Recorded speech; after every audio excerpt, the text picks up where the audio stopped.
How are you this morning? I'm very good.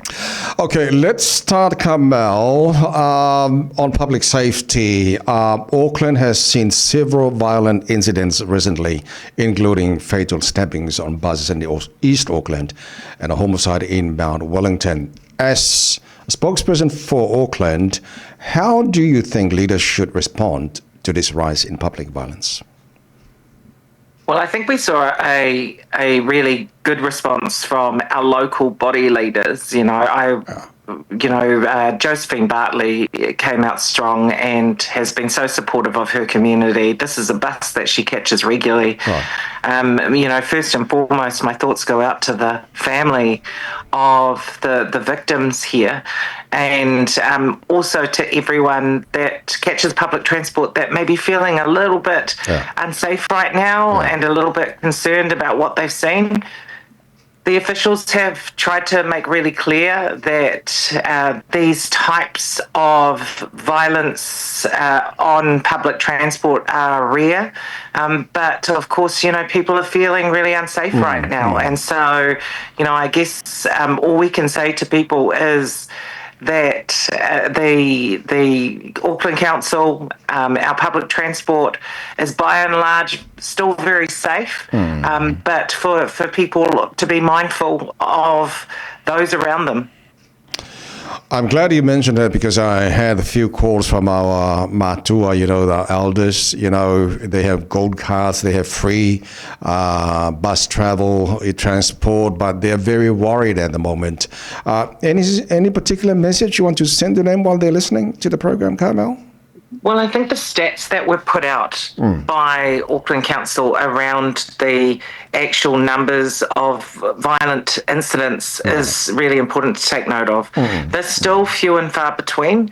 Of course, some people are still going to feel very nervous about catching public transport. Right. But the stats that they put out should give people some comfort that this is not something that happens regularly. And so it was a horrible incident. And of course, we're concerned for everyone's safety. But also when we look at the actual statistics, they are lower numbers. Yeah. And so I hope our matua still feel safe enough to be able to catch public transport. Okay, thank you, Carmel. How do you plan to ensure Pacific Voices? Hang on. Let me go back to the questions that I was supposed to ask you. What role do you see for community organizations alongside police in preventing this kind of attack?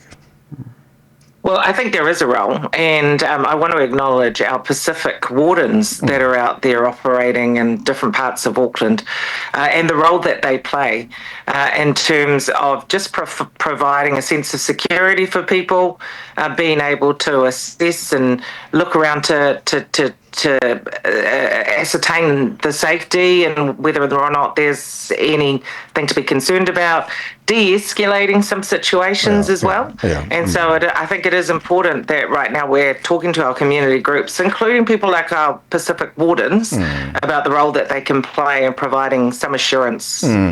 Okay, my last question on this issue. How can Aucklanders feel safe again in public spaces like buses and shopping areas, Carmel? Oh, I want Aucklanders to feel safe. Yeah. And, I've got a father that catches the bus every day. I've got kids that catch the bus regularly. I'm not going to dissuade them from doing that because of this one incident.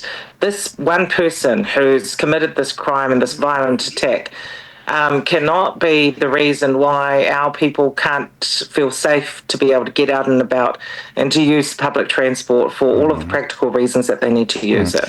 Okay, one more thing on family violence, Carmel. Reports show family violence refuge in Auckland are at capacity, with women and children sometimes needing to be placed in hotel because shelters are full. What does this say about the scale of the problem, and what solutions do you support?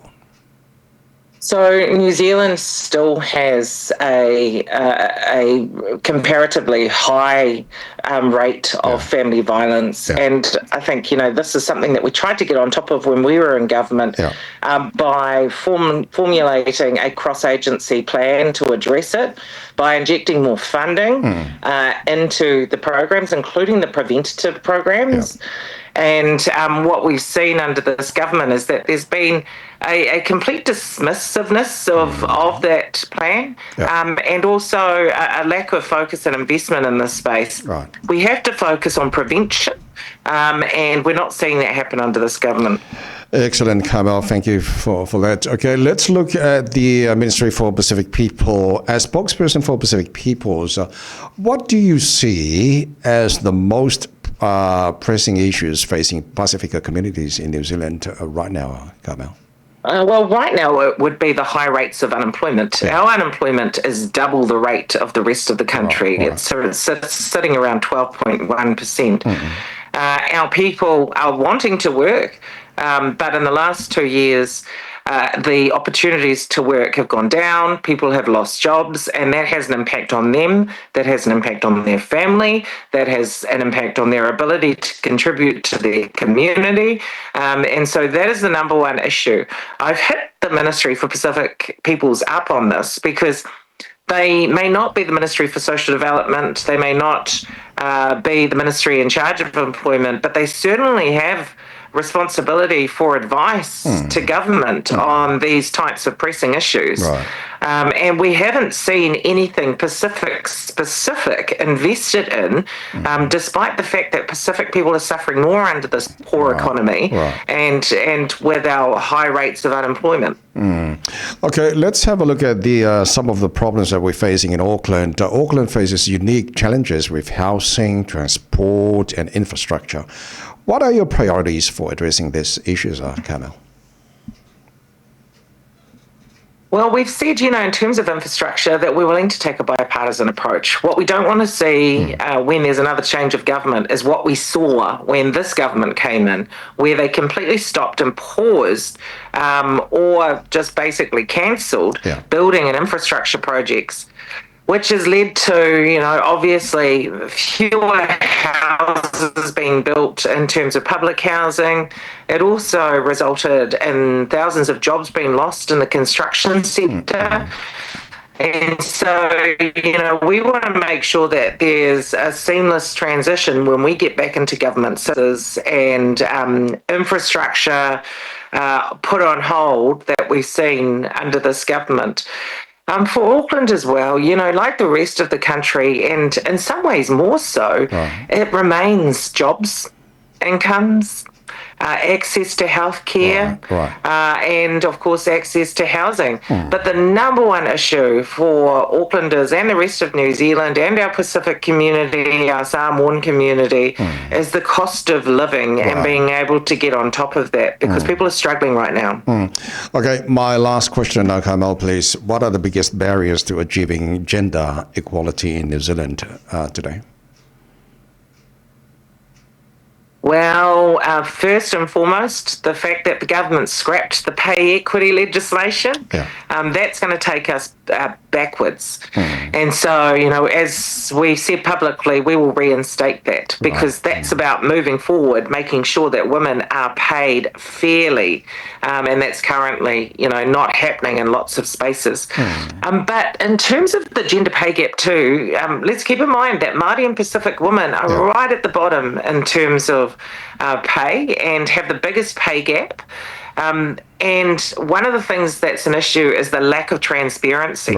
So I've got a members' bill in the ballot, which is called the Pay Transparency Bill, which would mean that for employers that have over 150 employees, that they would need to report on their pay, that when they advertise for roles, that they need to advertise the pay range. And so we know that this is one of the biggest things and best things that we can do to close that gender pay gap.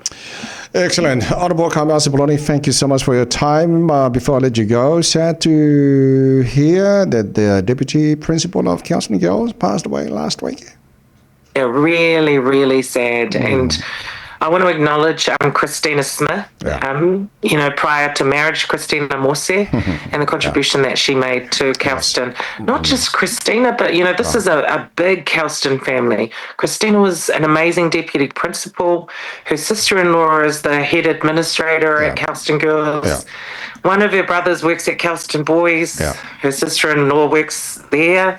One of the other brothers used to work at St. Leonard's, and the parents used to clean, at least one of the Kelston schools. This is the loss of Christina is a huge loss to the Kelston community and to Kelston Girls College, and I just want to acknowledge her family for their loss at this time. Right, okay. Hon Carmel Sepuloni, once again, Whafte Tele Lava, Malu, and thank you for your time. Well, in case we won't talk to you before Christmas, all the best for you and your family from all of us here on Radio Samoa. Hey, Lava, and Merry Christmas, everyone, and Taeao, I hope you get a break too. Thank you, Whafte Lava, to Whasi Fua. Hon Carmel Sepuloni, Maltana Ranga, Rene Taeao, Fodi to Tomorrow Radio Samoa for Lima, Eva Tolu, more